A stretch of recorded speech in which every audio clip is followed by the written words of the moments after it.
Hey, my name is Navan Kothari, and I'm here with former MLB and minor league player, now inspirational speaker and author, Mr. Chris Singleton. How are you doing today, Mr. Singleton? I'm good, man. Thank you for allowing me to be here. Yeah, no problem. So I first want to congratulate you on your new upcoming book called Your Life Matters, and then your previous book, Different, A Story About Loving Your Neighborhood.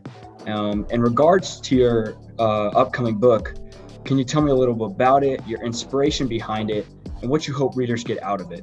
Yeah, so this next book is a story of teaching Black history. And we have different Black heroes throughout the book, basically telling this little girl, hey, how much she matters, right? And she's a little Black girl. And I think it's definitely, lifting up our little Black boys and Black girls while also teaching Black history to everybody. I think that would be a powerful book there, especially for children. It's a children book, correct? That's correct. Yeah, ages 8 and 9, I'd say, but anybody can read it. Okay, yeah, I think that's a very powerful message there. And I'm assuming you're asked this question a lot, but I've seen you going around schools and other places, delivering these powerful messages to all types of ages. And I just want to know what inspired you to take this path to start to uplift and motivate people. Yeah, so I actually started doing this. People were asking me to speak after I got featured on ESPN E60, and then I finally said yes. And then after that, man, I realized it was therapeutic for me, right? Sharing my pain, sharing my mission and my message for the world. And now after doing that for the last 5 years, it's gotten to where it's at today, which is something I could have never imagined. So I'm just trying to steward the blessings God has given me and just keep going forward. Yeah, I think that was great. From 5 years, I don't know if you imagine where you'd be now, but it's good for you. So I can see it on your shirt right now, the phrase "love is stronger than hate." And I think that's something people often forget. It's something we all need to keep on the back of our heads, even if it's hard to maintain. But what are your thoughts on it? Your inspiration behind it, and how do you see it playing a part in our lives, especially when it comes to forgiving people? Yeah, so I said the words "love is stronger than hate" right after my mom was killed. I said it at a press conference, not realizing the power behind those words. I just came out. And I always say that I think that I was being used because I would have never thought I would forgive my mother's killer until it happened. And now I see the power in forgiveness, and I've been able to share that power with other people. But for me, I guess after saying those words, I realized that, what Dr. King said is true. Darkness cannot drive out darkness. Only light can do that. And hate can't drive out hate. Only love can do it. So we got to love people if we want to move forward. Yeah, I agree with that. I think the phrase goes, "Can't fight fire with fire," because you always, in the darkness, want to have the light and be the bigger person. And I think, and moving to my next question, especially with this pandemic, I think we've all had our struggles. Some of us have even learned from ourselves and from other people. And I think in the younger generation, something that's often talked about is mental health. So, based on your experience, maybe even some of your speakings, how important do you regard mental health? And how do you think there are ways that we as a society in general can maintain our mental health? Yeah, number one is always being present, being in the now. So I think a lot of times we get anxious about what's going to happen in the future, or we start dwelling on things that happened in the past. But every single day I wake up and know that today's a new day. I don't know if tomorrow's promised, so I'm going to go out there and make the most of today. And I started seeking a therapist about 3 years ago in 2018, a couple years after my mom was actually murdered. But it was huge for me because I'd never really gone into depth about the things that I was feeling, the ways that, the way that I was trying to cope with things, until I started to seek a therapist. And it was huge for me in getting through a lot of grief and actually excelling in that grieving process for me. Yeah, I think something that might be, growing is therapy. Some people might not see it as valuable, but I think it is very valuable to people to see how it can help them with their issues and talking about it. And then moving forward, this past month of February was Black History Month, such a monumental, significant part of our community. So how do you see it impacting our lives, and what do you admire most about it?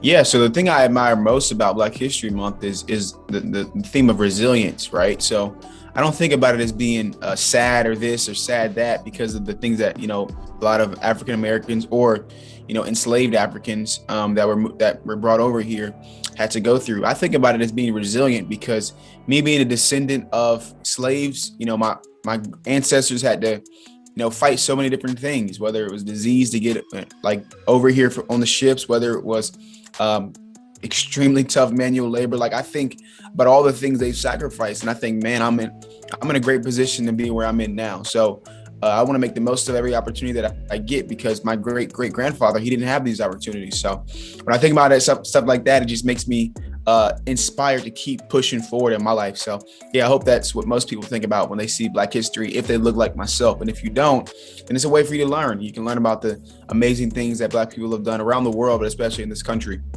Yeah, for myself, it's always a great way to educate myself about the things African Americans have done throughout their life and all these inspiring people.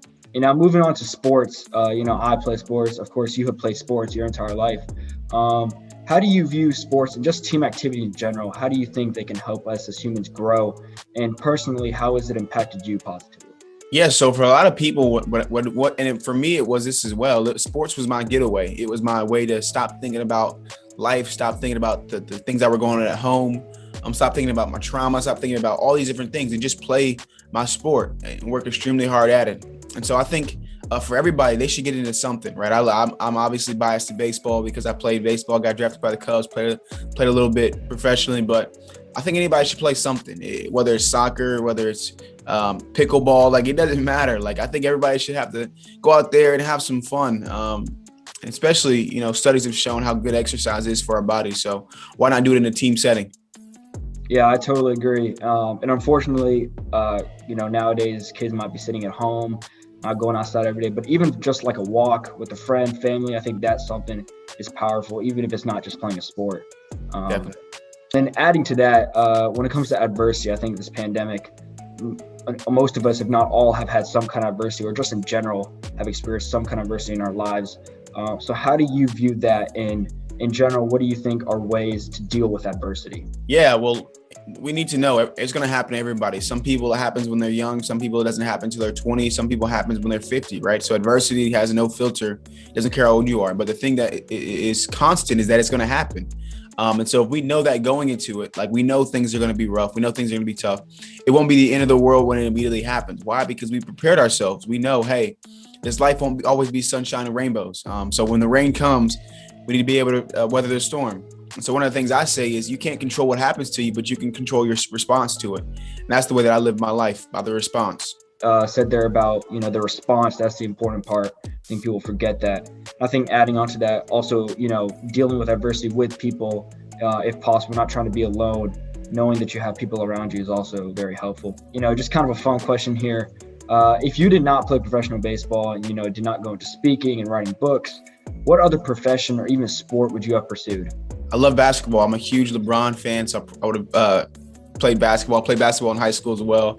And then as far as profession, probably an athletic director. I love being around sports. I love being around young people. I'm still young myself, so I love doing it. Yeah, that's great. I played basketball. Basketball is a great sport. And then adding to that, you just said you're a very young person. So just my last question here.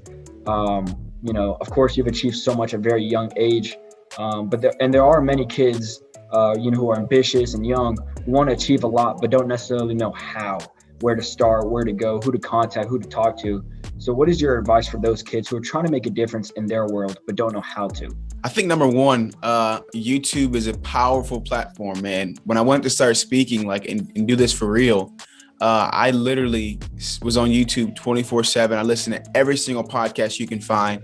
And so I think if people sit down and grind for 6 months and learn about what it is that they want to do, after those 6 months, they'll pretty much realize, hey, I want to go for it. Or they'll say, nah, you know what? This isn't the life that I want to live. So I always say grind for 6 months, soaking up every single piece of education and knowledge you can. It doesn't have to be in school. It can be courses. It could be YouTube, whatever it may be.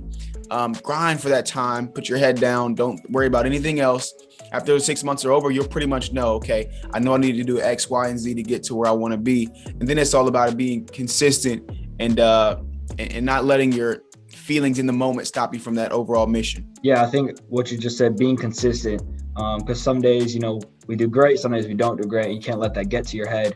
You got to be consistent. And I like the mentality of, 6 months, if it works out, you want to pursue it or not, and go from there. And actually, I got one more question here. In regards to your books, So I know you wrote one last year, I think, and now this year. Do you have any plans for any books coming out besides those two? I do in the future. I think being an author, one of the things you're always trying to do is continue to, put out content and ideas that you have. So I don't know what it's going to be yet, but I definitely do know I'm going to keep writing though.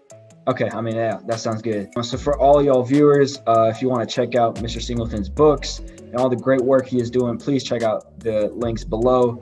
And then Mr. Singleton, thank you for your time and for your answers today. I hope you continue inspiring thousands of people and doing the great things that you're doing. Thank you so much, buddy.